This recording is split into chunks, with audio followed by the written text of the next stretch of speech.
Como os nazistas agiam em relação aos judeus é algo que jamais pode ser esquecido. Afinal, milhões de mortes e centenas de cidades foram a ruínas. Tudo isso marcaram os episódios da Segunda Guerra Mundial. Mas nessa época uma figura muito emblemática apareceu. Estou falando do Simon Wiesenthal, o caçador de nazistas.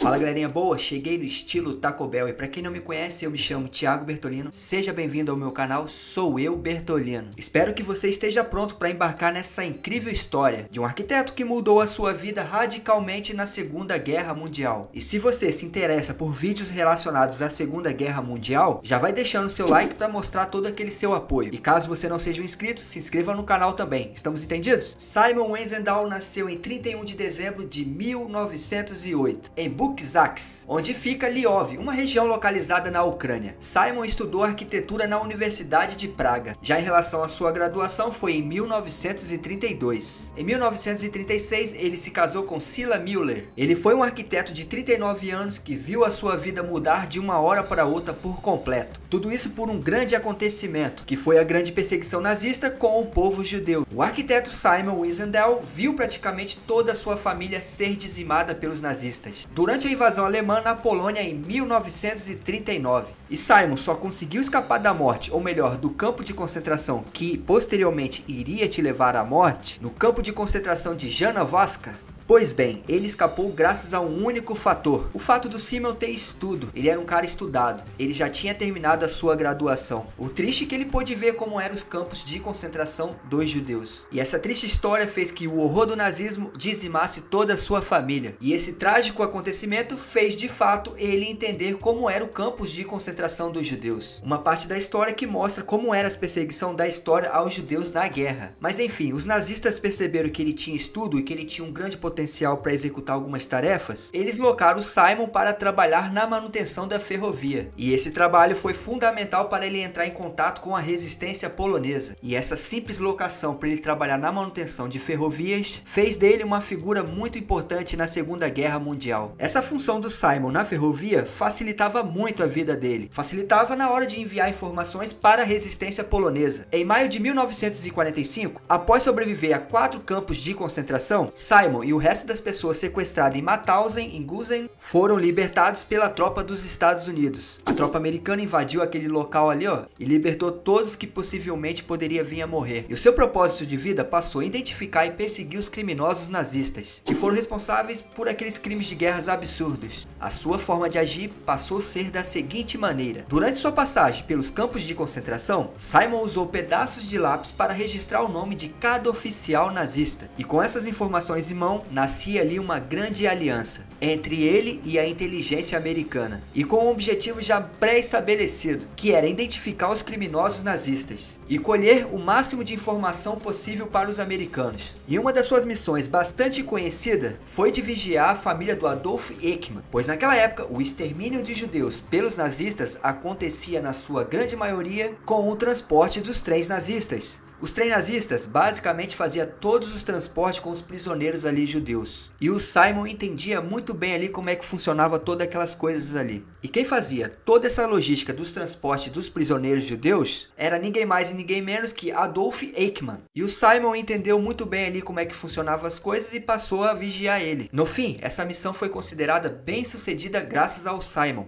pois o Eichmann foi capturado durante uma ação espetacular. E posteriormente o Eichmann foi julgado. Acredita-se que o arquiteto Simon tenha ajudado na captura de mais de 100 líderes nazistas. E entre os líderes, o chefe da polícia que prendeu a família da Anna Frank. E caso você não saiba quem é a Anna Frank, eu fiz um vídeo que está bem aqui, vai te ajudar a saber quem é ela melhor. Um vídeo muito interessante. Joseph Schumanberg foi encontrado na Argentina em meados da década de 80. E segundo Simon, ele viu a população de judeu lá da sua cidade, que era de 50 mil judeus, cair para 150 judeus apenas. E isso basicamente explica toda a sua sede de justiça. Embora o Simon afirma que o seu motivo não era por espírito de vingança, mas sim uma intensa busca de punição para encontrar os culpados. Estamos falando de uma pessoa que era um arquiteto, tinha uma vida normal ali e que de uma hora para outra viu a sua vida mudar radicalmente. E que do nada ele passou a ser uma arma fundamental contra os nazistas. E não é à toa que mais de 100 criminosos nazistas foram descobertos e presos por suas crueldades. Sendo assim, todos eles responderam por crime de guerra. guerras. Estima-se que 11 milhões de mortes aconteceu de fato lá no Holocausto. E ainda por cima, se já não bastasse, incontáveis torturas físicas e psicológicas também aconteceram. Tudo isso aconteceu no período da Segunda Guerra Mundial. A Segunda Guerra Mundial é um episódio muito triste da nossa história, e por esse motivo acredito que isso deve ser lembrado sempre, para mostrar para o mundo que episódios como esse jamais podem se repetir, pois trata-se de uma mancha deixada pelos nazistas, e uma ferida que ainda não se fechou por parte dos judeus.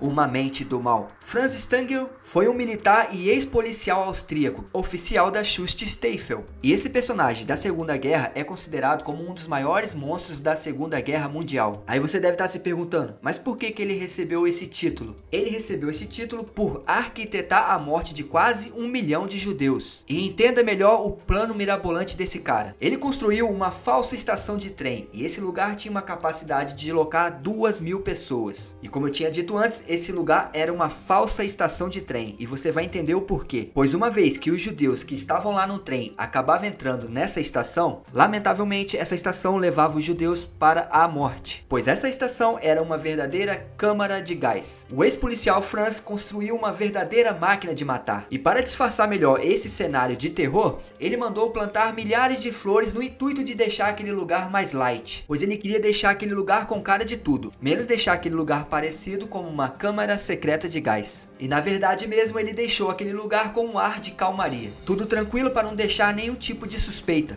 Porém, que no fim todos nós já sabemos qual foi o final disso tudo aí. Que foi a morte de milhares de judeus. E esse monstro precisava ser preso e também contido. E é aí que entra a história do Simon Wiesenthal, pois ele também teve uma participação na captura desse monstro. Em novembro de 1977, a Simon Center foi fundada. Trata-se de uma instituição para lembrar os tristes episódios do período lá do Holocausto. É um lugar que reforça a defesa dos direitos humanos. Já em 1981, foi produzido um documentário vencedor chamado Genocídio. E o Simon, ao longo da sua trajetória de vida, recebeu várias homenagens. Mas a sua felicidade mesmo foi de ver que seus esforços de fato não foi em vão. E por isso talvez seja o que mais o motiva. Tanto é que, segundo alguns sites, um total de 16 oficiais da SS foram a julgamento em Stuttgart. E vale lembrar que esses oficiais só foram capturados graças à intervenção do Simon. Afinal, ele sabia bem agir como espião. O Simon Wiesenthal passou cerca de 4 anos nos campos de concentrações de Janavska durante a Segunda Guerra Mundial. Simon Wiesenthal faleceu em 2005. Sua história, apesar de triste por conta da perda de todos seus familiares e amigos que sofreram todas aquelas barbaridades e atrocidades feitas pelos nazistas, fez nele nascer uma chama, e ele encontrou uma oportunidade de ajudar os seus aliados, passando informação de extrema importância. Suas ações, querendo ou não, acabou salvando algumas vidas, direto ou indiretamente, pois cada baixa de um líder nazista, querendo ou não, mexia com toda a parte estratégica ali do governo nazista.